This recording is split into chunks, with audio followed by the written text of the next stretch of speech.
Merci. Monsieur Thierry Benoît, pour le groupe UDI. Merci, Madame la Présidente. Monsieur le ministre, eh bien, Monsieur le rapporteur, naturellement, le groupe UDI aborde ce texte de manière constructive. Alors, tout d'abord, en introduction, je dirais, sur la forme, je dirais que Monsieur le ministre de l'Économie nous a habitués à un certain, je dirais, mélange des genres, puisque vous êtes capable, lorsque vous aviez présenté la première loi Macron, dans le même texte, nous parler du permis de conduire, du transport par car et de l'ouverture des magasins le dimanche.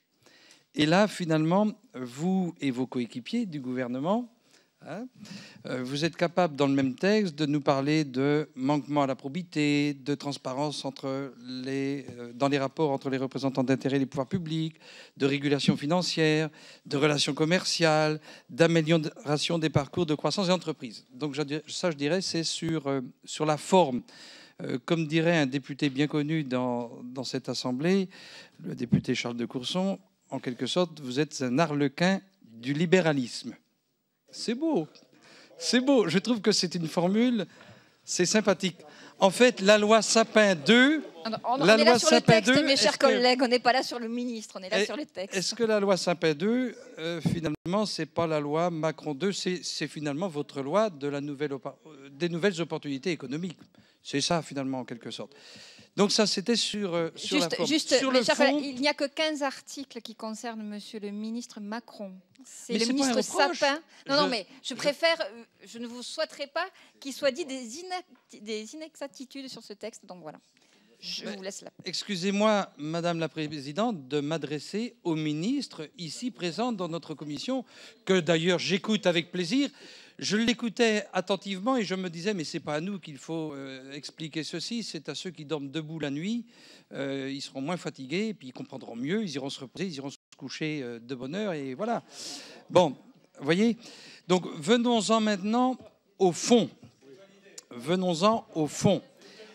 Eh bien, nous aurons un certain nombre d'amendements, une bonne quinzaine d'amendements sur tout ce qui touche aux relations commerciales entre la grande distribution, les distributeurs, les industriels et les producteurs.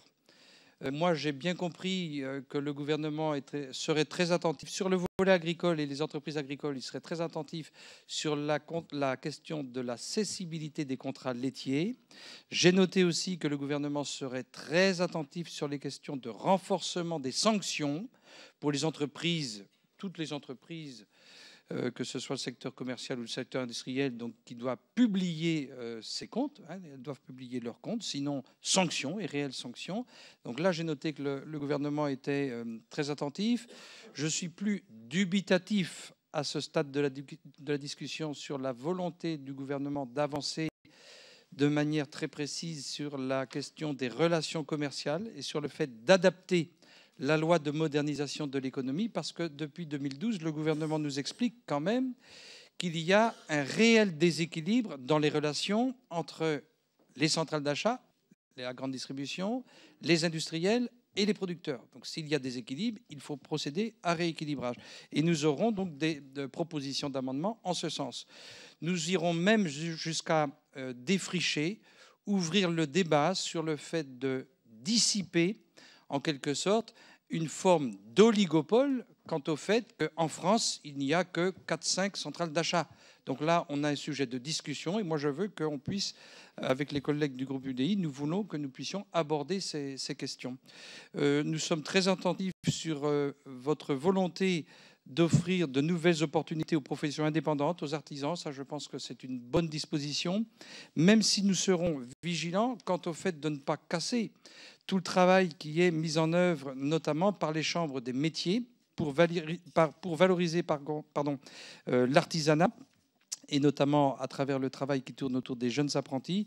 Et c'est pour cette raison que nous souhaitons défendre, nous également, les stages de préparation à l'installation. Nous craignons que les stages de préparation à l'installation, tels que vous voulez peut-être les amenuiser ou les supprimer, eh bien, visent à finalement dévaloriser, à fragiliser ces métiers.